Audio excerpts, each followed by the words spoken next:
Om Vishnupadaya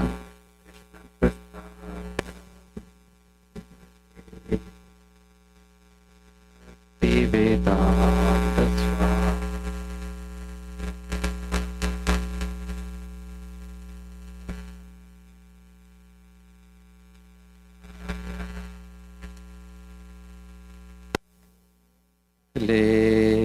Srimate Bhakti Vedanta Swami Namine Namaste Saraswati Deve Gauravani Pracharine Nirvishesha Shunyavadi Paschatya Deshatarine Namaste Saraswati Deve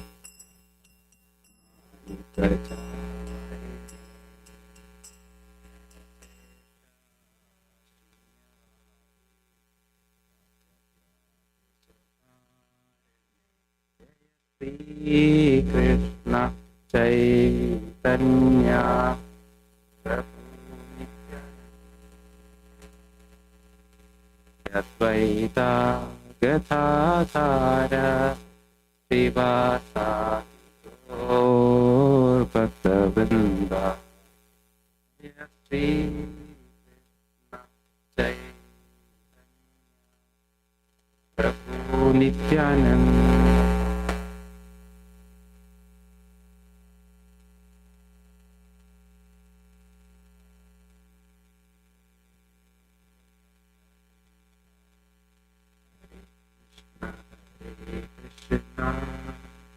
Krishna Krishna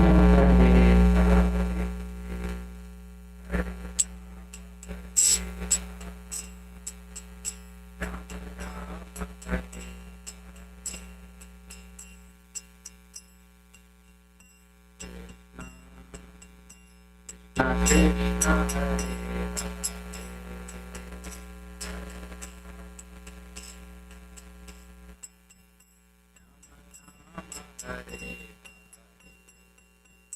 Hare Krishna Hare Krishna Krishna Krishna Hare Hare Hare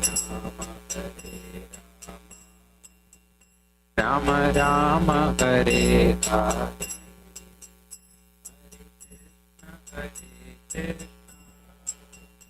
Krishna Krishna Hare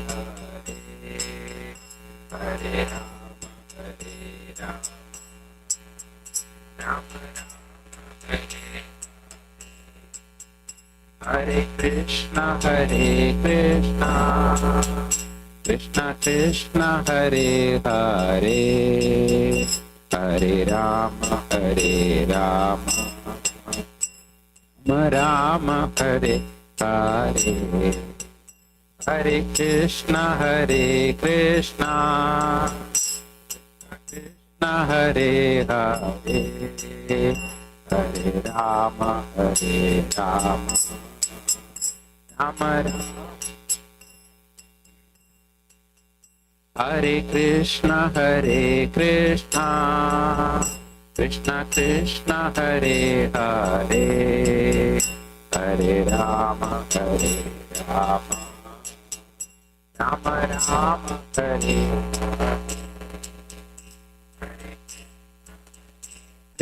Krishna Krishna Hare Hare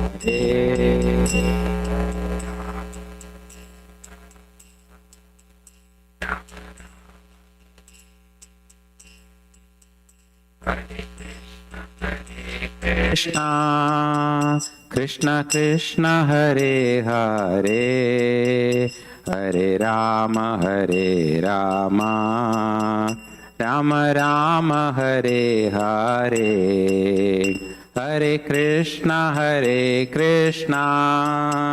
Krishna Krishna Hare Hare Hare Rama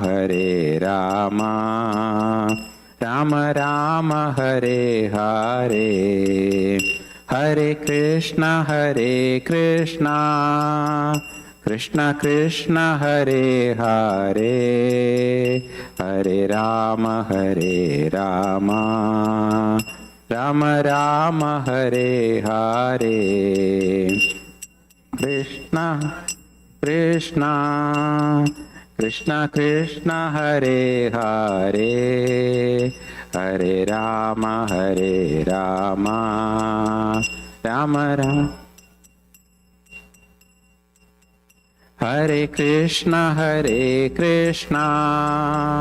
Krishna Krishna Hare Hare, Hare Rama Hare Rama, Rama Rama Hare Hare.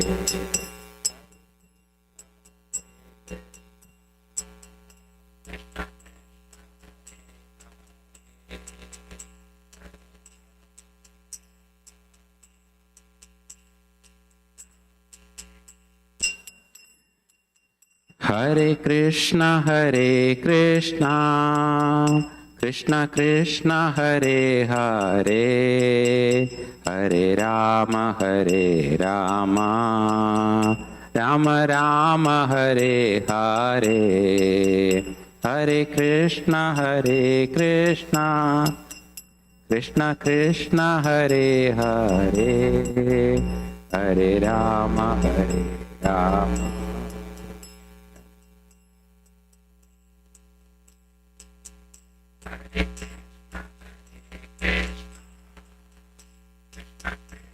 Hare Hare, Hare Rama, Rama Rama, Hare Hare.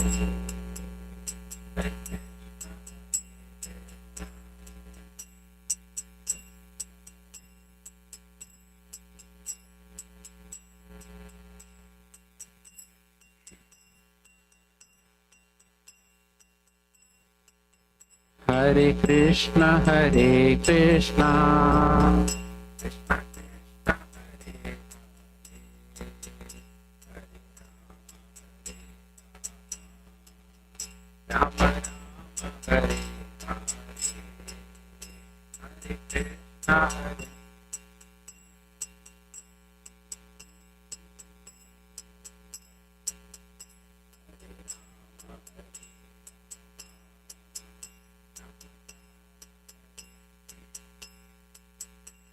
Krishna Krishna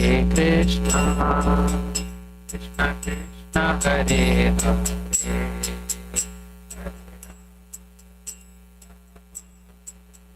Rama Rama Hare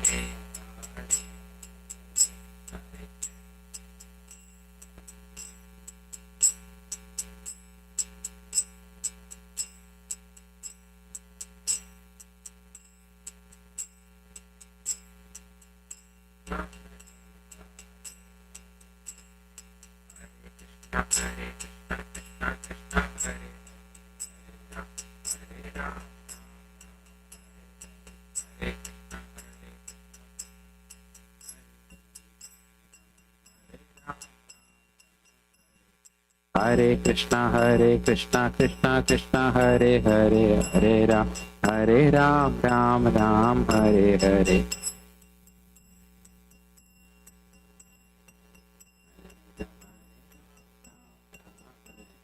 Krishna Krishna Krishna Hare Hare, Hare Ram Ram Ram Hare Hare. Hare Krishna Krishna Krishna Hare Hare, Hare Rama Rama Rama Hare Hare. Hare Krishna Krishna Krishna Hare Hare, Hare Rama Rama Rama Hare Hare. Hare Krishna Krishna Krishna Hare Hare, Hare Rama Rama Rama Hare Hare. Hare Krishna Hare Hare, Hare Rama Rama Rama Hare Hare. Hare Krishna, Hare Krishna, Krishna Krishna, Hare Hare, Hare Rama, Hare Rama, Rama Rama, Hare Hare, Hare Krishna, Hare Krishna, Krishna Krishna, Hare Hare, Hare Rama, Hare Rama, Rama Rama, Hare Hare, Hare Krishna, Hare Krishna, Krishna Krishna, Hare Hare, Hare Rama, Hare Rama, Rama Rama, Hare Hare.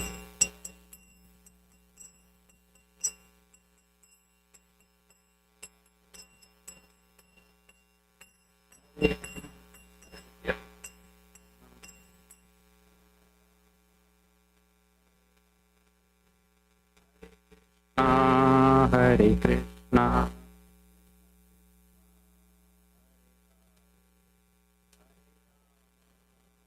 Hare Rama, Rama Rama, Hare Hare, Hare Krishna, Hare Krishna, Krishna Krishna, Hare Hare, Hare Rama, Hare Rama, Rama Rama, Hare Hare Krishna, Hare Krishna, Krishna Krishna, Hare Hare, Hare Rama, Hare Rama, Rama Rama, Hare Hare, Hare Krishna, Hare Krishna, Krishna Krishna, Hare Rama, Hare Rama.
Yamuna Sita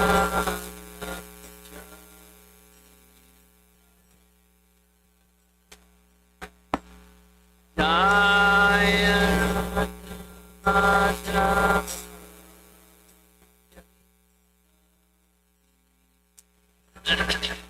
Madhava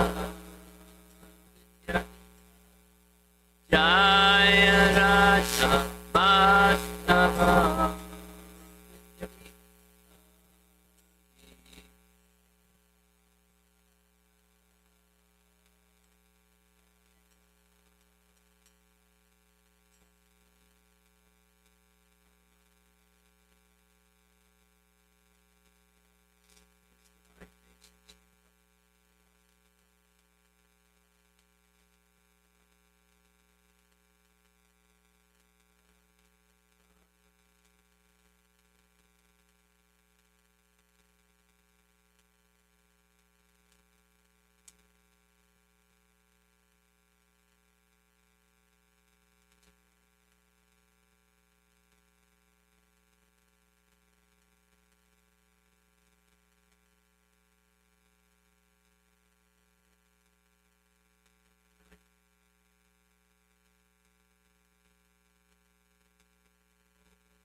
Ayanam namaskritya Naram chaiva narottamam Devim Saraswatim Vyasam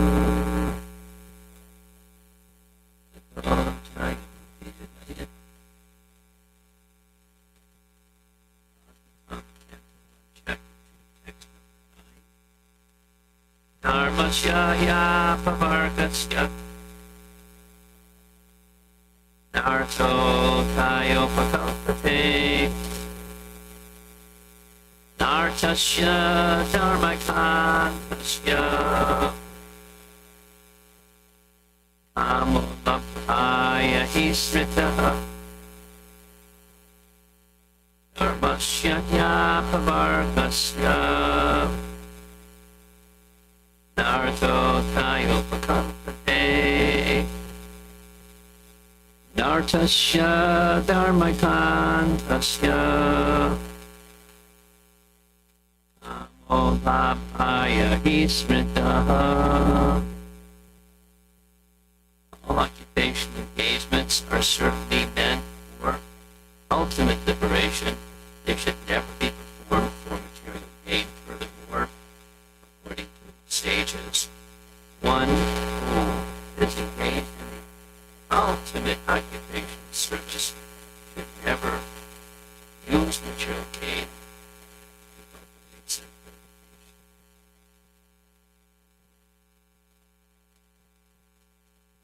We have already discussed that pure devotional service to the Lord is automatically followed by perfect knowledge and detachment from material existence.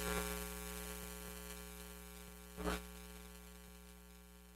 there are others who consider that all kinds of different occupation engagements, including those of religion, are meant for material gain. The general tendency of any ordinary man in any part of the world is to gain some material profit in exchange for religious or any other occupational service, even in the Vedic literatures. All sorts of religious performances and allurement of material gain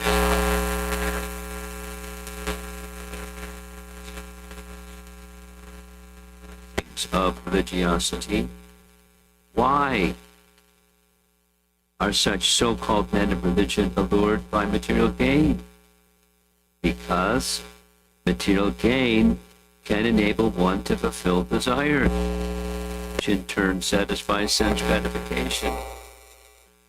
This cycle of occupational engagements includes so-called religiosity, followed by material gain, and material gain followed by fulfillment of desires.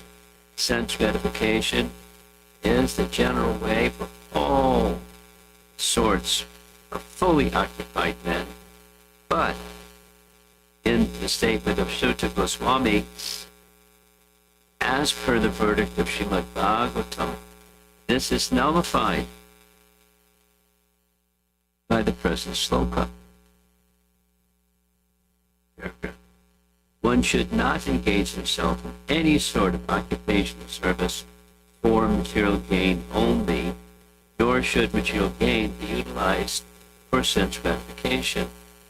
How material gain should be utilized is described as follows.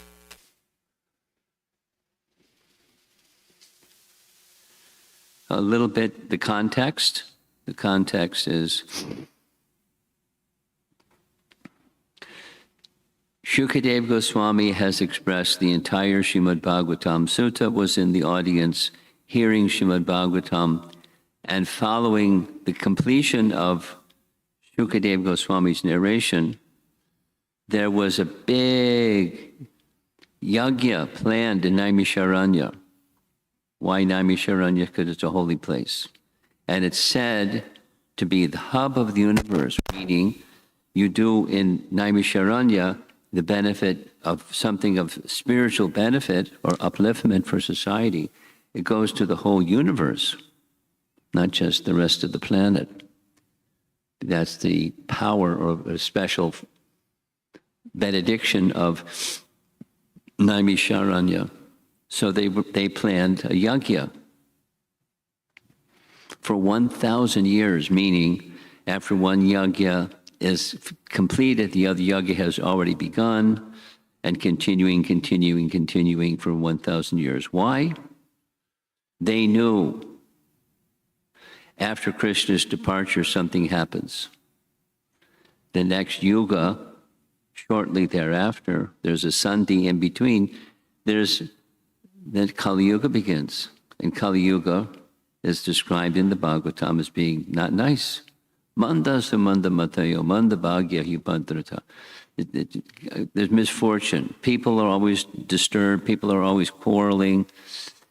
It's a dark age. Nasty. So to diminish or counteract the effects of Kali Yuga, their plan was perform a yajna in Naimisharanya that would benefit not just themselves, but not just even human population, but all living entities. That's the scope of these sages. And as they were about to begin, much to their delight, who would show up but Sutta Goswami? And immediately they stopped their yajna. They all stood and offered their respect to Sutta and invited him to take a special seat. And then that's the opening scene of Canto 1, Chapter 1. And as they could have said, you just heard Srimad Bhagavatam from Shukadev Goswami. Can you summarize it? That's not what they said. What they said was they have their learned personalities, and they ask learned personality type questions. And one of them, now, the Sutta had, in addition to the qualification of having just heard Srimad Bhagavatam, he was the son, Sutta was the son of Romaharshan. Romaharshan was one of the direct disciples of Vyasadeva, and Vyasadeva had entrusted each of the 4 Vedas to one of his disciples, and he entrusted the entire Puranas to Romaharshan. So his father was very gifted, and the son had heard from his father. So the son was already very learned and gifted, and he had just heard Srimad Bhagavatam. So he's a qualified speaker based upon Shruti, having heard. And so they asked questions. The first of this, chapter 1, they posed 6 questions. And then the first of those 6 questions was, this is all repeat from what we've heard earlier, but the entire range of all the Vedas, could you express in a very simple form the essence of all the Vedas, please? So that's what he's doing. In chapter 2, the response to the first question is being summarized. The very first of those answers was Savai Pungsang Paro Dharmo Yato Bhakti Radhoksaja. Bhakti unto Adhoksaja. It's an interesting combination. Bhakti means Rishikena Rishikesha Sevanam, Bhaktir Uchate, from Narada Pancharatra. It's engaging the senses in the service of the master of the senses. Rishikas are engaged in the service of Rishikesha. That's the definition of bhakti, one of the definitions of bhakti. What is bhakti? It's engaging senses in the service of the master of the senses. Bhakti or uchate. It is said that bhakti is that. Now, the object is adhoksaja. Sounds like a contradiction. We heard lots of contradictions yesterday evening. So here's one. Use the senses to serve the one who's beyond the senses. How do you do that? How do you engage the senses to serve one who's beyond the senses? That's a good question, isn't it? Well, on the authority of Shastra, we have an understanding of adhoksaja.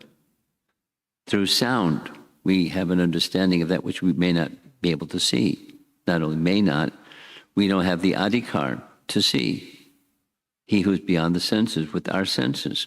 But he can be seen jnana chakshusha. He can be seen through the eyes of knowledge and the knowledge of the Vedas.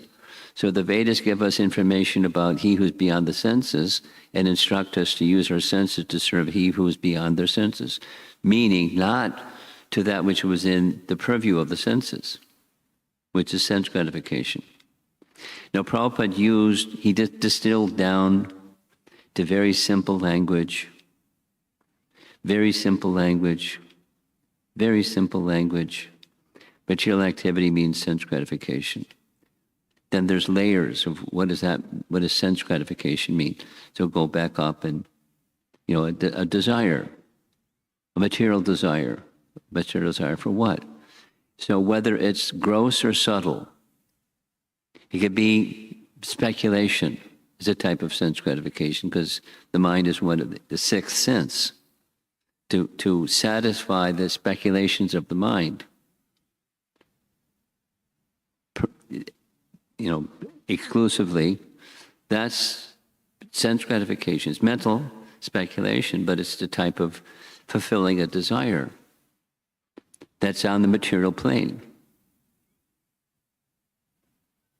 So it's advice against sarva upadi vinirmuktam tat partvina nirmalam rishikena rishikesha sevanam. Same definition.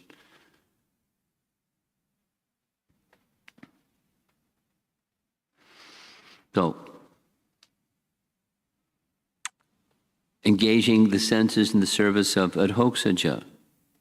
This is in the category not only of dharma, but paradharma. So we're on the first verse, number 6, 1, 2, 6. Paradharma.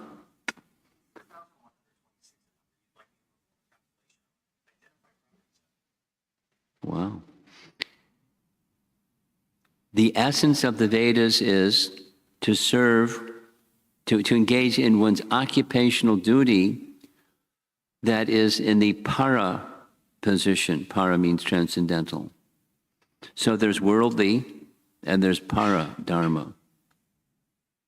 Worldly dharma. You name it. Your family members. So you serve your family members. Or whatever it is. You drive a car, so you serve the nation by driving on the right side. It's not India. You don't drive on the left side. You follow the law. Following the law. That's obedience to the law. That's a kind of dharma. Then there's paradharma, obedience to the Supreme. Savai pungsang paro dharmo yadho bhaktir adhoksaje. And then ahaituki pratyata yayatma suprasidati.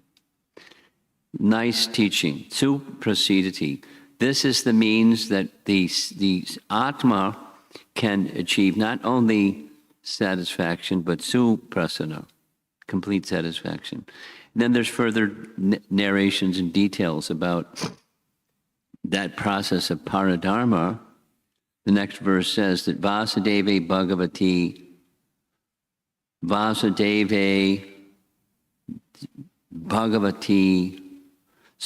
the service unto Vasudeva, Bhagavati, Bhakti Yoga Prayota, Janyati Ashu Vairagyam, Jnanam Cha Yada Haitakam. So that's referenced here in this purport. That's verse number 7.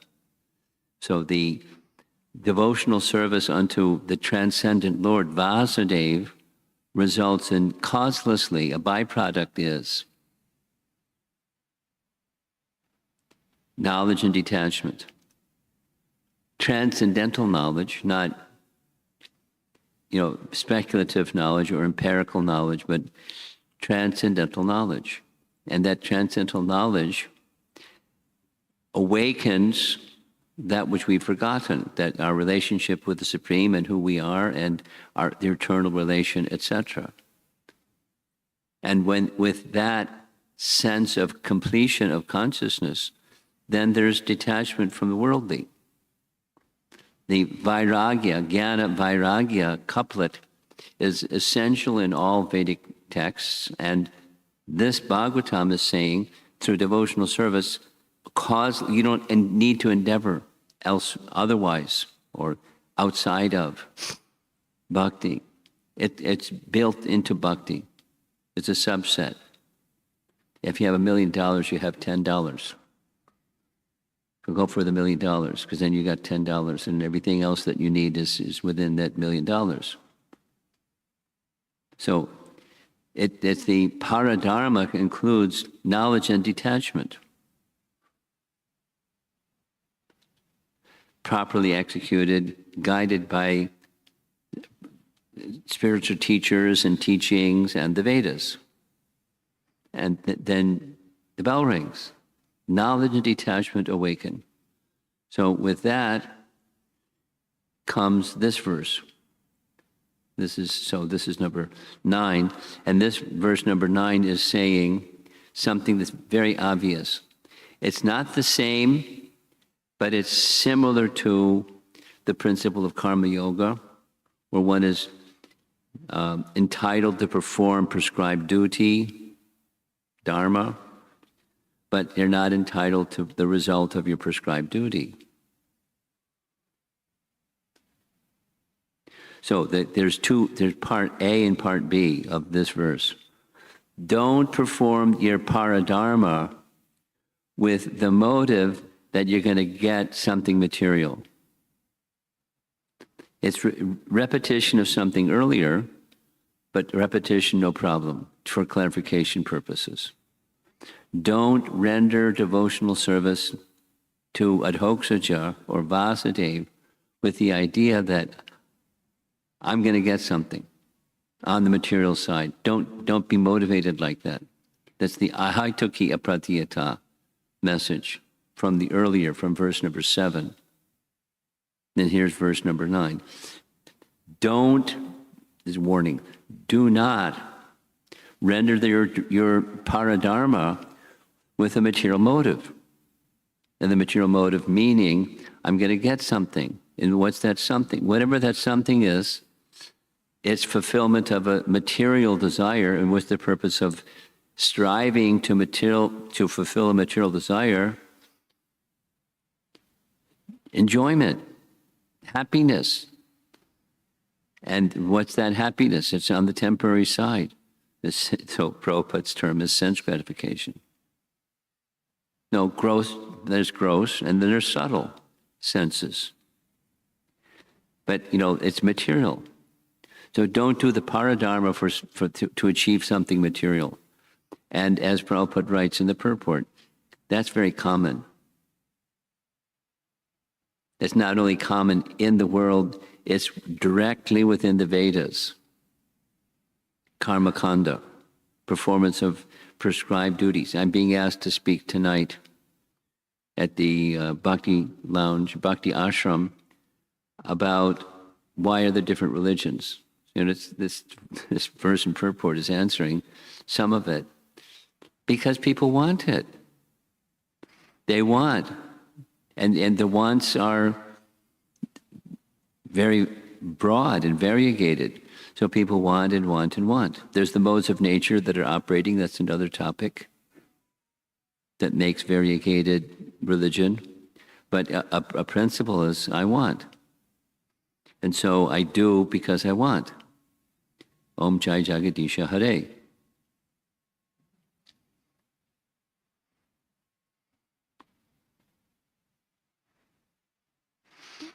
And the Bhagavatam is the paradharma text saying no. Now, supposing I don't want, this is part B. Supposing I don't want, but it comes. Fantastic. Sense gratification, thank you very much. No. Even if it comes, or when it comes, when prosperity comes, due to engaging in paradharma. What are you supposed to do with that? Do not deploy it in sense gratification. Now that's a fine line. Most everybody here, probably I'm the exception, has a house. And in the house there's stuff. And the stuff can be, engaged, for material or for spiritual. Now, that's a fine line. What does engaging stuff for spiritual purpose look like? It's this and that and the next thing, and you name it. There's a purpose behind it. And if I can't see that purpose behind it, it's no thank you. That's the vairagya. No, thank you. Thanks, but no thanks. And if I say yes, thank you to Krishna, I've engaged in paradharma, and Krishna's he's the big warehouse, and he dispenses necessities, no problem for him. But the problem is more for us, because I may say thank you and do the proper way, even a prescribed way of saying thank you, but then indulge in sense gratification. So that whatever your house and your bank balance and your car and your this and your that and the other thing and the other thing, the mindfulness is that this is given to me by the source of everything, and the source of everything is not only he's the source. He's the Bhoktara, Jagyatapasam, Sarvaloka Maheshwaram, Suradam Sarva. It's just Bhagavad Gita verse, spoken of in a different way in this verse, in the Bhagavatam. He's the enjoyer. So this and that and the other thing is meant for his enjoyment. And it's not difficult, it's devotional. It's a matter of the heart. It's not a matter of rule. I mean, one can follow rules and still have one's heart misplaced. That's certainly possible. A fastidious rule follower. can have their heart in the wrong place. You know, I'll follow this rule, that rule, and the other rule because it'll get me what I want. You know, it's rare. That's it's higher up in the pyramid, but it's not the top of the pyramid. The top of the pyramid is the Bhagavatam. So material gain comes. And it should never be deployed for sense gratification. It should. So it's A and B. The motive to get objects, to get the fulfillment of a desire. Don't do like that. But supposing it just comes, it rolls in your doorway, in your life. It just unfolds and voila. What are you supposed to do? Never see that as, I guess I deserve something. So I was rewarded with something. Let me use that something for enjoyment purposes. I mean, it may not be so blatant. It can be subtle. But, you know, pure devotional service is pure devotional service. Ahaitukiya pratyata. As this earlier verse in this chapter 2. Ahaituki means without hetu, without cause. Pure devotional service has no material cause. There's a cause. I want to be in my relationship with Krishna. Please.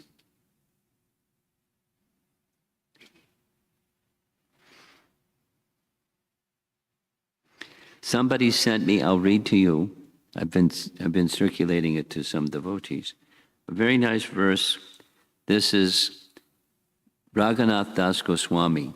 We all know Raghunath Das Goswami.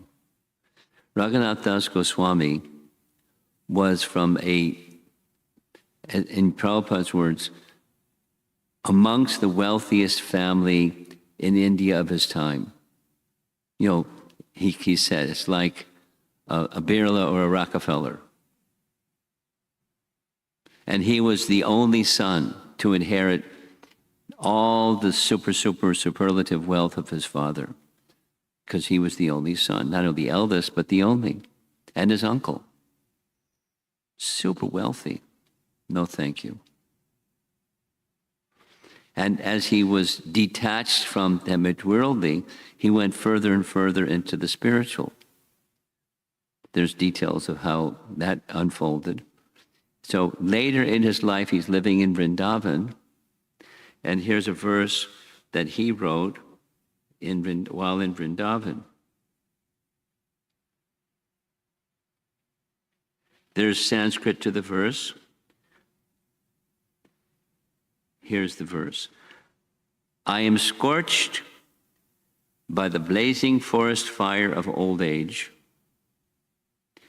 deeply bitten by the poisonous snake of spiritual blindness, pierced by the sharp arrows of forced dependence on others, and surrounded by the lions of anger, lust, and greed. Oh, Lord Krishna, please give me the nectarian potion of pure love for you, which will make me strong and heroic enough to resist all the enemies and constantly engage in your pure, unalloyed devotional service without deviation. Now, this is in the mature stage of devotion. It's not neophyte stage at all. It's prema. And with that prema is abject humility, at the same time cognizance of the perils of being in the material atmosphere.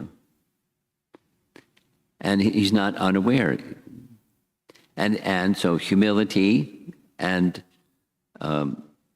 awareness of the risk of the material atmosphere, but having a full sense of shelter, his full sense of shelter. Krishna's already given him shelter. Lord Chaitanya Mahaprabhu has already given him shelter hundreds of times over. But he's not feeling shelterless, he's feeling dependent as opposed to independent. So it's very nice. It's a symptom They're characteristic or lakshana of prema, and he has them. He's not flashing them. He's being who he is. He's engaged in Krishna prema bhakti, feeling himself fully dependent, and having one objective. Unalloyed service, unalloyed, no material mix, unalloyed service to Radha Krishna. He's resident in Vrindavan, that's his love.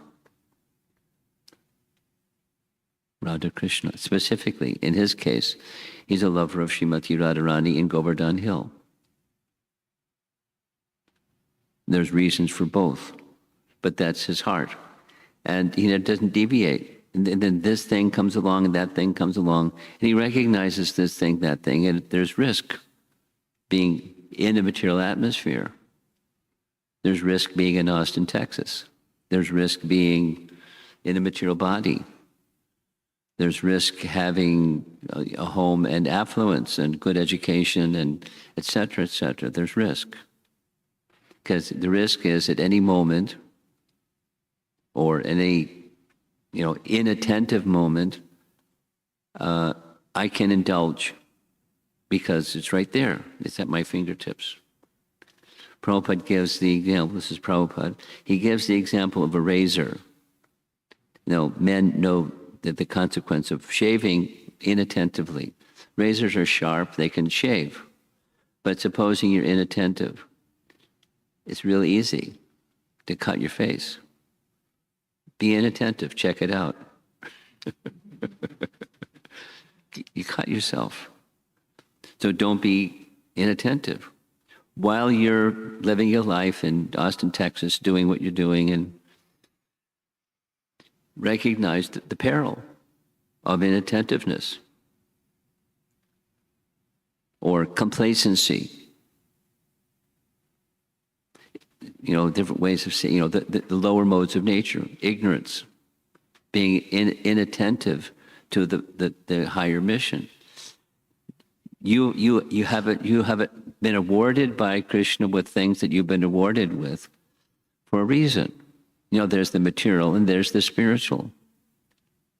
And the ultimate, the spiritual is so that you don't have you don't have an uncomfortable life, but don't make your life soft and cushy either. Accept what is tena chaktena bunditaha magradaha kasya switanam. The verse from Ishopanishad. Accept those things that are arranged by Isha as your necessities, your quota, Prabhupada's language. And don't accept other things, knowing well to whom they belong. To whom do they, who are the thing, all things, even your quota, who does it belong to? The source of everything. And that's the principle of detachment, is this is the property of Krishna. Everything is the property of Krishna. Supposing I don't recognize that, I've got a problem. I'm creating a problem for myself, I'm creating a problem for others, because I'm a thief. I'm taking that which is the property of the Supreme and usurping it unnecessarily. That's a thief. And there's consequences for being a thief. So don't say no, don't become an artificial renouncer, but don't become an artificial enjoyer either. It's a razor's edge. But that's reality. There's not a problem. That's what this verse is indicating. So paradharma, yes. For the purpose of material gain, no. And supposing material gain comes, no. Don't deploy it in sense gratification. Even you didn't ask for it, and here it comes rolling at your feet. This is Prabhupada. This is the world of Maya. Prabhupada's phrase. Maya comes rolling at your feet. Please take me. Please take me. And the devotee turns her head and holds her hand up and says, no, thank you. I only want Krishna. Now, it may not be so blatant or, graphic like that. But that's the principle. Because we're in a dangerous place. How did we get here? It's a counterintuitive answer. We got here because we wanted. Really? We wanted temptation and misery and illusion and darkness and ignorance. We wanted it? Yes. Supposing we don't want it. It's not just a matter of flick the switch and now the light's on again. It's a cultivation to effort and mercy to become relieved. So that's the Bhagavatam, teaching us the path and the principles of how to move on the path. Do this, and then the intention behind the this. Don't do with the material motivation, and even something comes, don't deploy it in sense gratification. And if you don't do that, then what do you continue to remain attentive with the razor-sharp instrument of bhakti. Attentively, consciously, with the intent that Krishna should be pleased. That's bhakti. Anukoyena Krishna anushilanam, bhakti uttama. Same. Anyabhilashita shunyam, jnana karma janavratam. Anukoyena, Rupa Goswami's perfect definition of what is bhakti. It's what isn't and what it is. Same as this verse. So what Rupa Goswami wrote was drawn from the Srimad Bhagavatam and the teachings of Lord Chaitanya to him, of understanding bhakti properly. And then with bhakti, that the incentive is bhakti rasa, or the taste of the happiness of being engaged in this type of service, paradharma, where there's no motive and there's no interruption. Bhagavatam is very nice. And then, as Prabhupada is promising in the purport, how material gain should be utilized is described as follows. Stay tuned. Any discussion?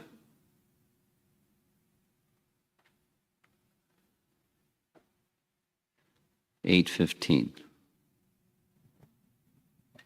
Hare Krishna, Guru Maharaj. Thank you for the nice class, Guru Maharaj. My question is, I went for a book distribution and I met one person and I was explaining Bhagavad Gita, but he asked to give the book for free. Okay. So, but I asked him any minimum donation is fine. You give it to him.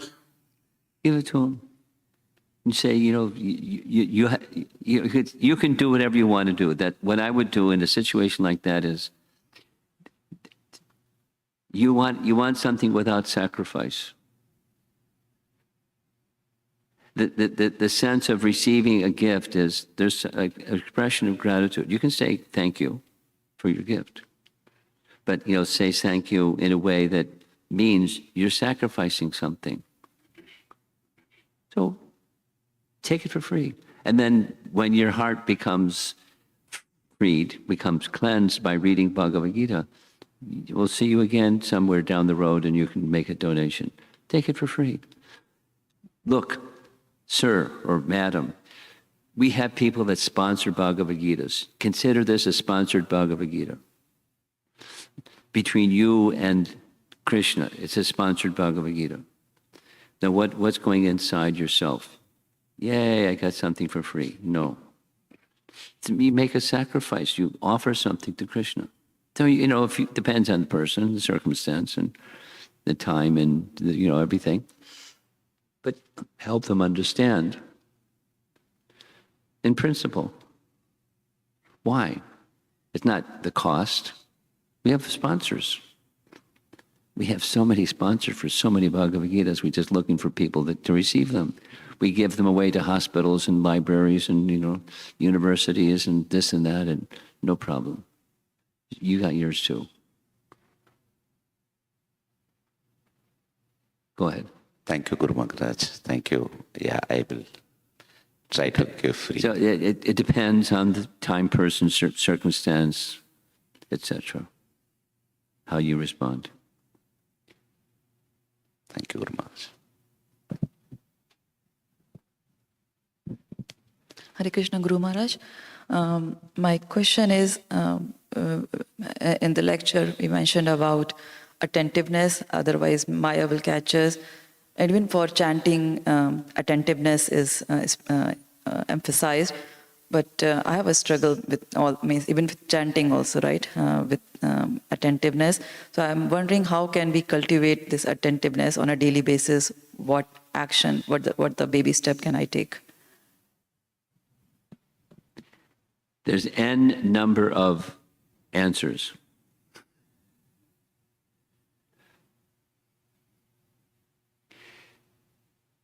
One suggestion to you, or to anybody that asks themselves this question, ask yourself another question. Why?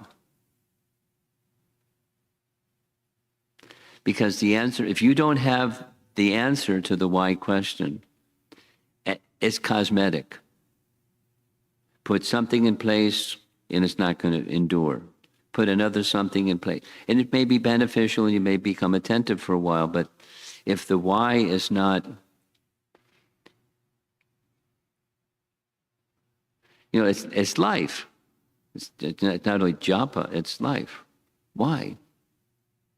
If something is important, why? It's like, the intention or purpose behind whatever it is.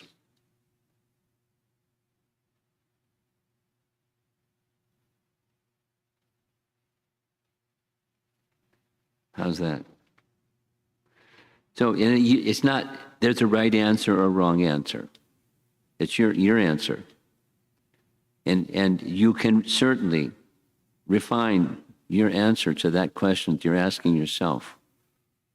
And as you go further on the path of progressive devotional service, the definition is likely to adjust.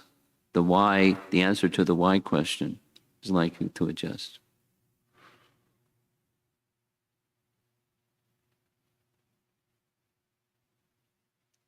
We spend much more time on the what and the how as opposed to why.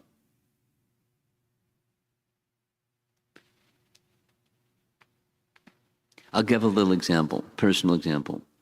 Once upon a time, I was the youngest child of 5, and my 4 brothers and sisters, they had all gone to college. So when it came time to graduation from high school, I was going to college. And my father was very kind, and he had a very nice relationship. He did something that he had never done before. He sat me down and said, "I don't want you to go to college if you don't have a goal." No, because he's, as a parent, he's worried if I go to college and I'm going to get spoiled by bad association, et cetera, et cetera, et cetera, et cetera, et cetera. And, parents have that concern. He didn't say all that. He just said, you have to have a purpose. So I thought about it and said, well, I thought I would have an undeclared major for the first semester and then check things out and then decide after the first semester. Because that was how I was thinking. And he said, no, like firm. You have to have a plan. So I thought about it, said, okay, I'd like to become a doctor. Okay. Go to college. But what was the why behind a doctor? I like to serve, and that's a nice way to serve. And so, because I had a math science orientation background and skill, so doctor, and I can serve people. Well, I'm serving people, but it's not, it's a different kind of doctor than, because the why wasn't clear. The what answer was there, but not the why.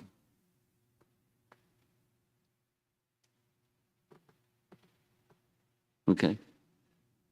So there's all kinds. A phrase that Sachinandan Swami uses is a wheelbarrow. You know what a wheelbarrow is? Something that has one wheel in the front and has some handles in the back, and you put your tools and go out into the garden or the field, and you got tools, a rake and a shovel and this and that, and you're doing your gardening with your wheelbarrow. So there's tools for attentiveness. There's lots of them.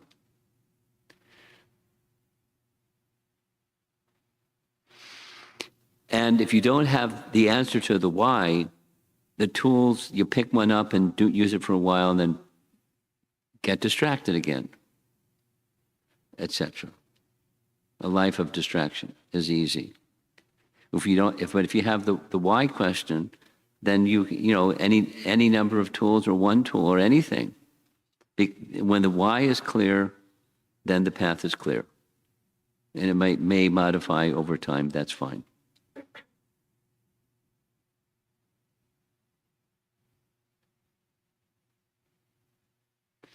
Someone else? Yes, back.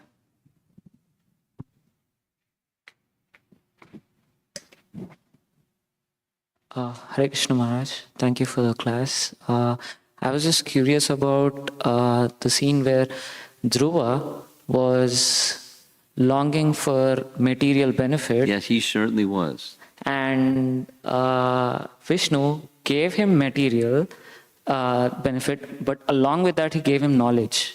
What does that mean? Well, the distinction in Dhruva's case was Narada Muni. And Narada Muni gave him bhakti. And bhakti moved him from the material.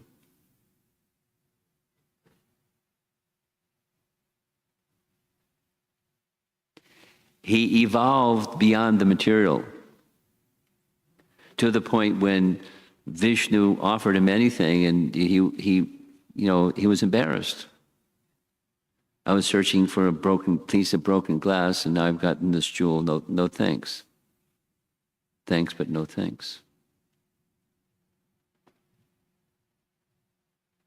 And he was embarrassed. And so the result was he had to have his material kingdom. He went back and became the king.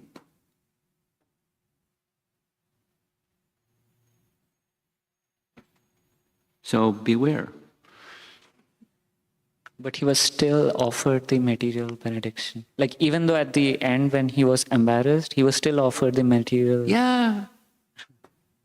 But he had the qualification to accept it without indulging. But still he had to avenge the death of his brother, Uttama. He went off the rails and went on a rampage to kill the Yakshas because they killed his brother. You know the story. So he wasn't completely spotless.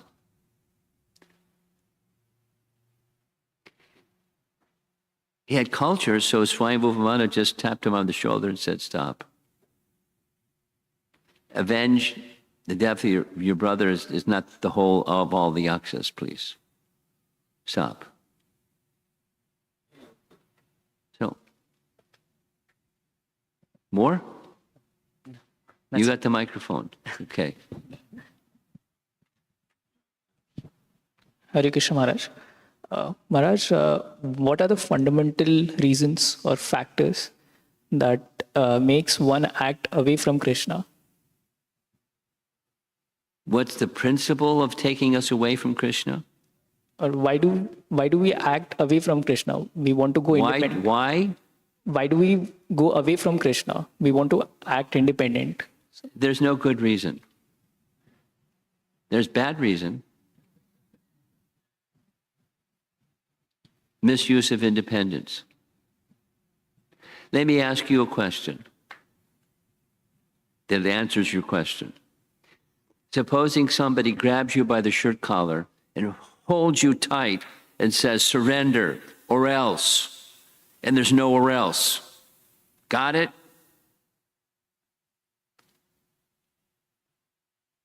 That's not voluntary. So there's volition. The volition means I can say yes or I can say no. So your question is, why does somebody say no? There's no good reason. There's bad reason. Misuse of independence. I want to enjoy. And by ignorance, independent of where there's really, I want water in a desert. It's ignorance. But look over there, I can see water. That's not water, that's a mirage. It's illusion. There's no happiness there. So we want happiness apart from the Supreme.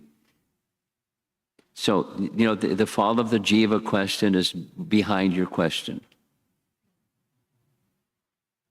And it's a long explanation that I don't want to go down. Prabhupada's simple is somehow or other. But it's the misuse of free will, in principle. Misuse of free will. And free will is there because it's of the soul.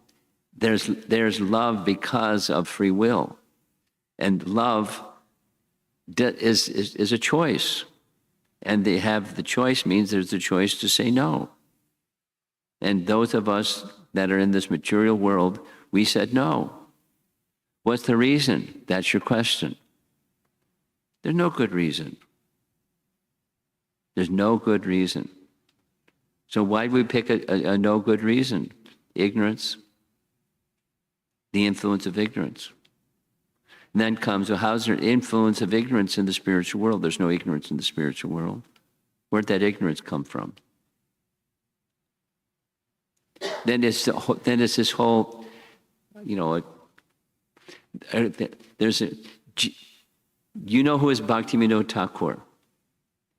Yes? Say yes. Yes, okay. So Bhaktivinoda Thakur wrote 100 books. And in those 100 books, about 90 of the 100 books discusses what his nomenclature is dasa means 10, mula means root, tattva, truth, the 10 essential truths of Lord Chaitanya's teachings. One of those 10, so it's in 90 of his books, and one of those 90 books, it was in English, in his English, Sri Chaitanya, His Life and Precepts. You've heard that title before.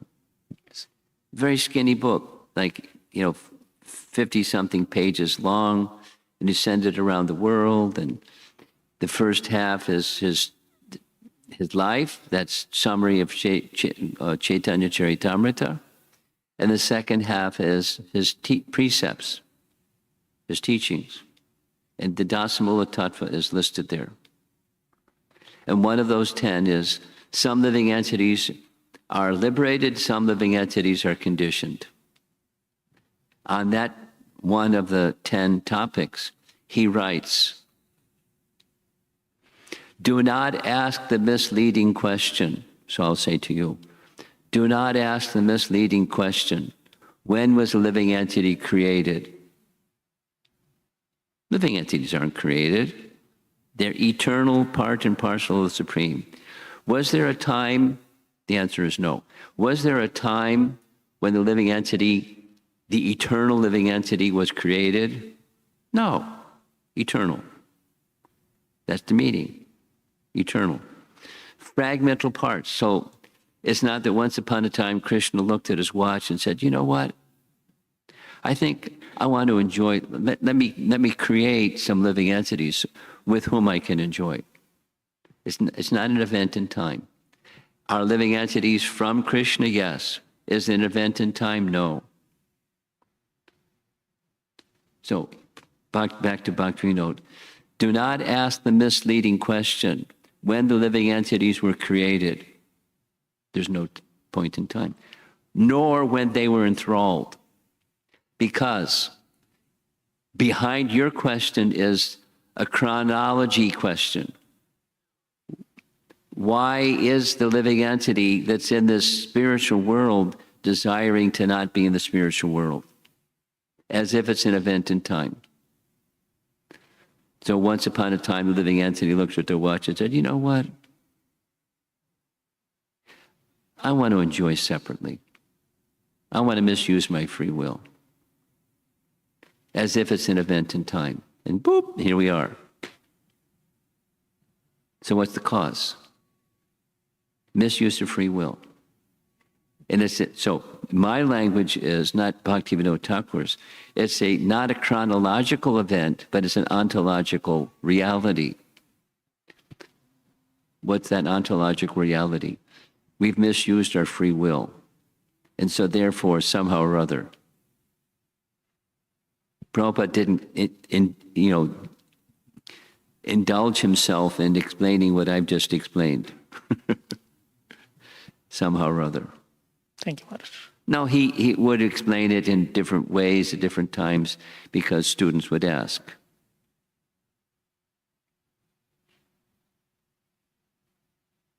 Misuse of free will. Free will is of the soul. The soul is eternal. Free will is eternal. Some of us are here and some of us exactly of the Dasamula. Some liberated, some conditioned.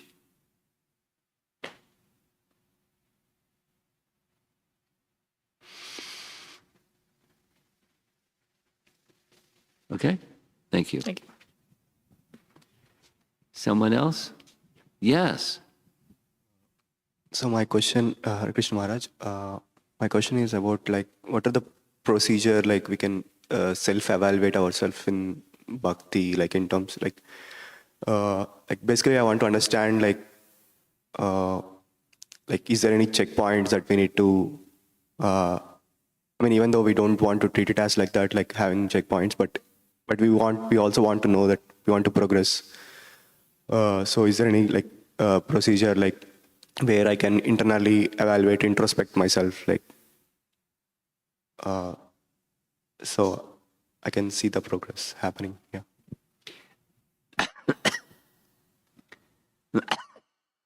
I'm not sure I've understood your question. But can you say what his question is? Simple language, real simple. What I understood is there any tools to introspect myself whether I'm in the bhakti or not? Is there a reason to introspect? Is there a tool to introspect? That's your question? Yeah. I'll answer very simply. Sadhu Sangha. You know the sequence, the 9 stages of bhakti? And how does the first of the 9 stages begin? Adau Shraddha, correct? Yes. So what's that adau? There's some intrinsic or preliminary faith that says X. You know, there's a high reality, put it in simple language. There's a high reality, and I know that I belong in that higher reality realm. So inquisitive, Brahma Jigyasa in the Vedanta Sutra language. I want to know. Adau Shraddha. Then Sadhu Sangha. So in Sadhu Sangha, what do you do when you're in Sadhu Sangha? You do with sadhus what sadhus do when you're in Sadhu Sangha. That's what you do. Bhajana Kriya. That's the third step. So the process to enhance, to enrich my introspection, which is what your question is, yes? Yes. Yes. So it's through that process of reawakening. So it's Sadhu Sangha. Thus, Bhajana Kriya. And thus, the 2 things, removal of coverings and awakening of what's forgotten. Like the sprouting of a seed or germination of a seed. So the seed is life, dormant. It can sit in a bag of seeds for hundreds of years and just stays dormant until it's sprouted. So sadhu sangha is that which sprouts that seed. And then there's further sprouting of the seed, bhajana kriya. So it's that process of introspection. That's a mode of goodness trait. Introspection is a mode of goodness trait. And honest introspection. And so elevation closer to the mode of goodness, what to speak of Shuddha Sattva, is awakened naturally by bhajana kriya through in the association of sadhus. Then comes, understanding scripture and teachings and teachers and relationships and empowerment and the sprouting of the seed. And it's intrinsic to awakening, inquisitiveness, introspection. You associate with sadhus, and that's going to happen naturally. Okay? Makes sense. Okay. I think we're going to end. Srila Prabhupada ki jai.